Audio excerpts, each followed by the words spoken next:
പറ്റിയത് ശരിക്കും ഫിറ്റ്നസ് സെൻറ്ററുമായിട്ട് ഭയങ്കര ബന്ധമുണ്ട്. അതിനെക്കുറിച്ച് എന്താണ് പറയാനുള്ളത്? ഒരു ക്ഷമയുടെ ആഴം കിട്ടാനുള്ള സാധ്യത ഫിറ്റ്നസ് സെൻറ്ററിൽ നിന്നാണ് ഞങ്ങൾക്ക് മനസ്സിലായി.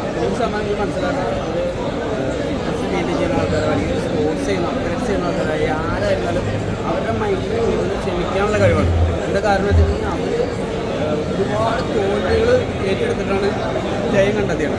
അല്ലാണ്ട് ഒറ്റയടിക്ക് കയറി അവർ ഇന്റർനാഷണൽ അടിച്ചിട്ടില്ല, അല്ലെങ്കിൽ നാഷണൽ അടിച്ചിട്ടില്ല. അപ്പോൾ അത് അവർക്ക് ഞാനൊക്കെ ഒരുപാട് സ്റ്റേജിൽ കയറിയിട്ട് മെഡൽ ഇല്ലാണ്ടാണ് ഞാൻ ഇറങ്ങി പോയിട്ടുള്ളത്. മെഡൽ കിട്ടിയത് കുറവാണ്. അപ്പോൾ മെഡൽ ഇല്ലാണ്ട് ഇറങ്ങി പോകുമ്പോഴും നമുക്ക് മറ്റുള്ളവരുടെ ദേഷ്യവും കാര്യങ്ങളും തോന്നിയിട്ട് കാര്യമില്ല. അവർ നമ്മൾ ഷെയ്ക്കാൻ നമ്മൾ അവരോട് സംസാരിച്ച് നമ്മൾ പോകുന്നത്.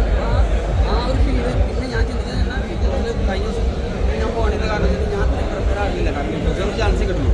നമുക്ക് ആ ഒരു ചാൻസിൽ നമ്മൾ പിൻ ചെയ്തില്ലെങ്കിൽ നടക്കില്ല. അപ്പോൾ അതിന് വേണ്ടി റെഡിയായി എല്ലാം ഞാൻ എൻ്റെ മനസ്സുകൊണ്ട് എല്ലാ ലീവായി റെഡിയാക്കി ഞാൻ പോയത്. ശരിക്കും പറഞ്ഞാൽ ക്ഷമയാണ് ഏറ്റവും വലുത് എന്നുള്ളൊരു കാര്യം. ഞാൻ ഇവിടുന്ന് പോകണമെങ്കിൽ 4 ചാനലിൽ ഇടയിൽ പോയത്. ഞാൻ ബിഗ് ബോസ് അടിച്ചിട്ട് പോയിരുന്നു. കോൺഫിഡൻസ് എനിക്കുണ്ടായിരുന്നു.